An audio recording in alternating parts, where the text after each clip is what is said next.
What's going on, everybody? Welcome back to the Celtics Daily Channel with me, Mike Zakarian. And as you can tell, I still sound like dog do, but we are back here for you as we're covering the Celtics NBA offseason as we inch closer and closer, just over a month from NBA offseason. From the NBA season starting, and we're just a couple days away, really, from camp getting going. And we've got some fun updates today. We're going to start in Kawhi land because we got more bombshell stuff over there that I think is interesting. Then we get a little bit of a Tatum update. We're going to dive into some Kata and then your comments as always. But hey, do me a favor. Just, if anything, because you feel bad for what this sounds like, hit the subscribe if it's your first time here. We're cooking up closer to 2,100. Again, if we hit 3,000 before the NBA season starts, we're going to give away some NBA tickets. And by NBA, I mean Boston Celtics. Unless for some reason you were that sicko that is a Warriors fan that was trying to get us to trade Tatum for Kuminga straight up, then maybe we could get you some Warriors tickets. But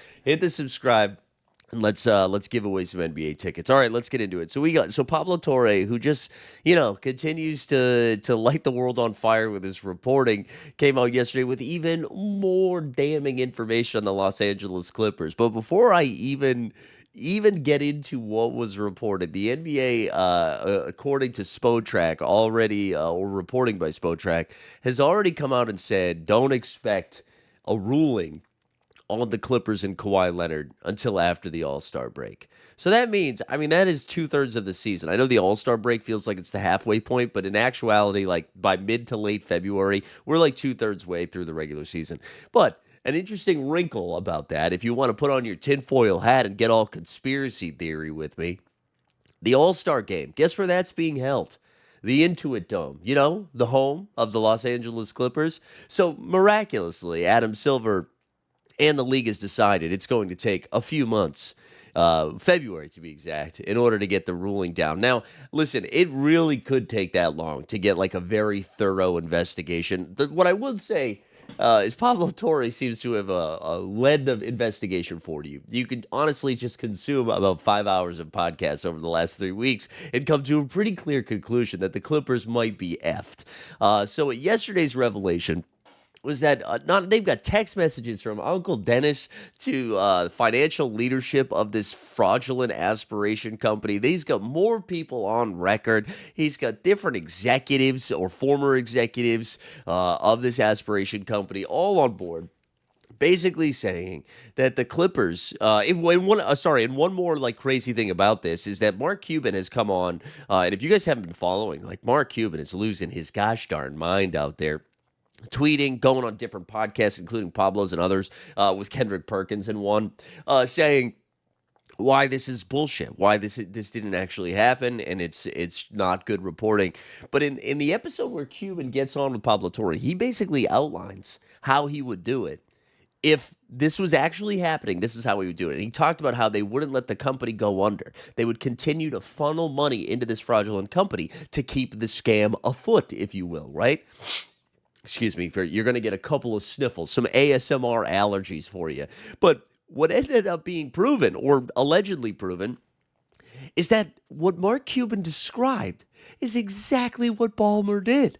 That over the course of his time, he pumped over $115 million into this company just to be able to keep the company alive so that said company could pay Kawhi Leonard $7 million a year over the course of 4 years, which would equal $28 million on top of $20 million in stocks that he was going to be getting. So not only did Ballmer put in the initial $50 million in his investment, even as the company was dying, he'd give him $3 million here, $10 million here, and it was so clear what was happening. And there's a paper trail. There are ex-executives of this company on record now. There's freaking text messages from Uncle Dennis. Of course, Uncle Dennis, who, if you're not familiar with Uncle Dennis, is one of the more, infamous characters in, he's not even an agent, but he's agent adjacent, if you will, of Kawhi Leonard. Someone who, over the course of Kawhi's run here in the NBA, has been asking different teams and executives for part ownership in teams, for private planes and all this crap. Just real legendary stuff from him. And now the Clippers have responded by giving what I would say the Ringer and Brian Curtis would typically call a now they tell us. And you know who was brilliant at this is the Boston Globe or the Boston Herald. Anytime Red Sox star, or I always think of the Red Sox, I'm sure it's happened with the Patriots too, but like anytime somebody would leave the Red Sox, they would go and just like tell this crazy story. The one that I remember the most because it was probably like my peak Red Sox fandom and I was just becoming an adult was when Terry Francona left the Sox. And they wrote some horrible off the field stuff too that just like did not need to be put in there. But it was to kind of like set the narrative to be like, see, we had to do it. We had no choice. That's what ESPN, Baxter Holmes of ESPN just dropped an article that basically was like the Clippers have been trying to get out of the Kawhi Leonard business for a very long time and how horrible he is to work with and lauded out. And all of this might be true, but it is quite convenient for no one to know this the entire 5-year run Kawhi has been on the Los Angeles Clippers. But now that the other shoe's about to drop because your owner was going around the edges there. Pablo even had, there was a document from on like Clippers freaking letterhead signed by the Clippers CFO to like approve some of this stuff. So it's just absolute bonkers, absolute bonkers. And I do think, we were saying, excuse me, a couple weeks ago, like this could go any direction, right? This could be a situation where they just get fined a couple $1 million and they lose a few second round picks. I think we're about to see the hammer come down. I do. I think because we're now in two. Adam Silver has two choices here because he has to decide how dumb he thinks we are. Because if he's just like, you know what, kids, we looked into it. Yeah, was it a little fishy? Yeah, but it wasn't so bad. Here's a second round pick. Steven, don't you do that again, Steven. Right? He could do that and then be like, oh, my fans are idiots. Because I'm sorry. There's so much information down that for you to make me think that that's what's happened, you have to think I'm super, super dumb. But the other option, which I think is now becoming the more likely one, is that we don't like Steve. I don't think they make Steve Ballmer sell the team. That is like the ultimate like nuclear option. I don't think that's happening. But I don't think the Clippers are going to draft somebody in the first round until 2035. All right, which is 10 years from now. Now that's not because they're losing 10 first-round picks. They still owe fucking 5 of them to the freaking Oklahoma City Thunder. Shout out Shea Gilgeous-Alexander, right? For that the Paul George trade, which Kawhi made sure happened.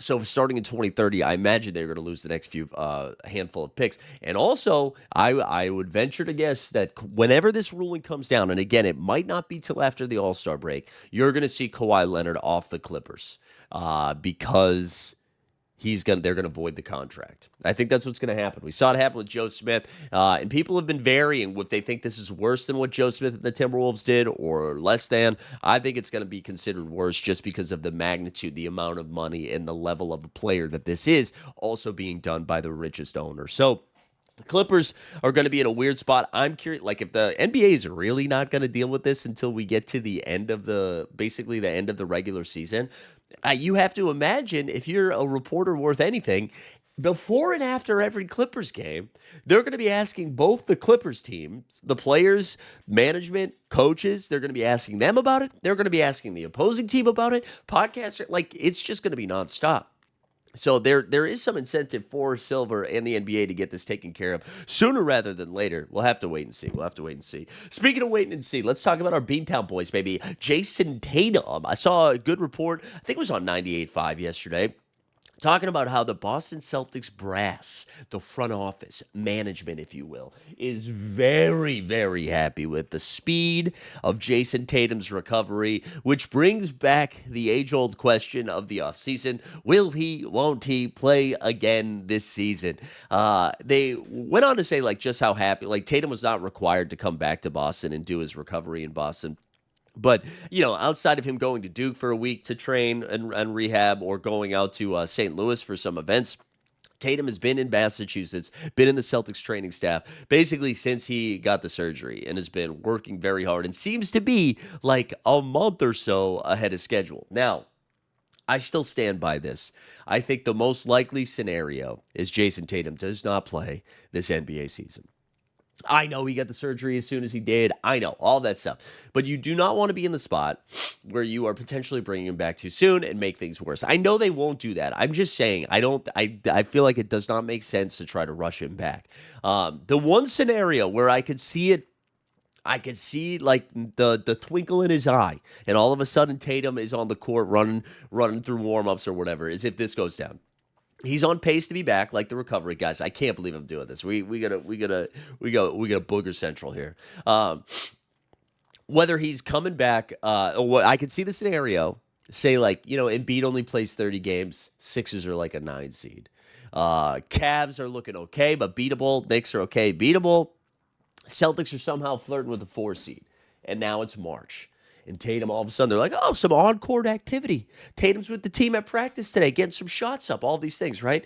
If that is to go down, that is the only scenario where I could see the Celtics being like, man, if Tatum really is 100%, like, we have a shot at winning the East still. That's probably the only scenario. I think it's pretty unlikely. I think it is pretty unlikely, but would be very, that's just something to monitor. If they get off to a slow start, there's no reason. There's no reason to bring them back. There really isn't. You just wait till the offseason, have him get a full offseason in, be 100% when he comes back in the fall. There's no reason. But if they're flirting around that 4 or 5 seed with like a month left in the regular season, and they're like, oh, let's put him on a minute restriction. Let's let him play 20 minutes a game, see what happens. I can see it. I can see it. All right, I want to shout out the CelticsBlog.com, who they hired Nick Land recently, who is a fun Twitter follower if you're not following him. And I believe this was his first piece, but he was talking about our boy Neemias Queta as a starter, and he posed a simple question: is he ready to start? And he said just simply yes. And then he outlined a couple of things about Queta that I thought was exciting. First, they mentioned he averaged 15 and 8 in Eurobasket. Mwah, love to see it, but again, can Eurobasket translate to the NBA? Sometimes I think so. So he pointed out a couple of things. First, with screening, he said, according to the Basketball Index, he ranked 14th in the NBA in screen assists per 75 possessions. Just to point that out, like Rudy Gobert, that's like the thing that nobody likes to talk about. He's actually really good at these screen assists. So Queta being somebody that is not emotionally intelligent, well, maybe he is emotionally intelligent, but just intelligent on the court, knows where to be the right place at the right time for screening stuff, right? So we love to see the screening. Offensive rebounds, he points out, well above average offensive rebounder. Last season, despite playing just under 14 minutes per game, this is according to Nick, he averaged 1.4 offensive rebounds. This translates to 3.7 offensive rebounds per 36 minutes and 4 per 75 possessions. So that's huge, and especially because we know he's going to be getting a little bit more run this year. Defensive rebounding, it's imperative that this is the area Nick points out he has to get better at. He ranked in 2.4 defensive boards a game last year, which only ranked in the 50th percentile. So that has to be better. But what Nick points out, and I totally agree, the area that we really need to focus on, and we'll find out a lot about him early on, defensively. Can he be in the right place at the right time? Is he going to be able to understand defenses? Is he going to know his rotations? Like, that is where, will he be able to rim protect and stay out of foul trouble? That is where Queta is going to make his bones. And if he's able to, I don't need him to be there right away in October. Just need to see the progression from October to February. Are you able to just continue to evolve as a defensive player? And if Mazzulla and the coaching staff is able to coach him up, I know I've pointed this out many times, he is kind of the skeleton key, if you will, for this team next season. Because if he becomes the answer for the starting 5 for a championship caliber team or championship aspiring team, then you can use your resources, your offseason resources, to address other needs and not necessarily need to go get a starting center. Nick also points out the spacing. We saw Queta put up a couple more jumpers in Eurobasket. Was basically averaging like a 3-point attempt per game. I think he hit 2 of them in like the 6 or 7 games, so not like awesome. But the jump shot was kind of creating a little bit more spacing in the jumper. So curious to see what that looks like moving forward. But shout out Queta and shout out Nick Land. Again, if you are unfamiliar with his game, go follow him on Twitter. Check out his post on CelticsBlog.com. Let's get into some of your comments from yesterday's video. Appreciate everybody who tuned in and left a little comment. Again, make sure you do that yourself. Hit the subscribe button. And sincere apologies for you having to listen to this while it sounds like I've been smoking some shakes for a long time here. Let's get into it. G Cross 4148 says Simon's coming off the bench is comical. G Cross, this is what I'm going to tell you. On October, I think the Celtics' first game is the 22nd. On the morning of October 23rd, I want you to tune in. I want you to tune in to this video because I am 99% sure our guy Peyton Pritchard is going to be starting at the 1 alongside Derek White, Jaylen Brown, maybe Chris Boucher, and Nehemiah Queta. If that is incorrect, I will gladly eat crow. All right? I will. Shovel it in. I'll shovel it in. But I suspect, G-Cross, you're going to be the one in the comments saying, my sincerest apologies, Celtics Daily host Mike Zakarian. Because Simons is coming off the bench. Vicky says Tatum for Kuminga is so out of pocket. Yeah, I apologize for yelling at everybody yesterday. That was just a crazy comment. Tatum for comment straight up is on the drugs. AJB says, hey, I'm a Russ fan, so I'm biased towards him coming to Boston. You mentioned you just want to see young guys, but he would probably only take some minutes from maybe Baylor, right? Also, your Boston accent sounds like one of Tom Hardy's accents.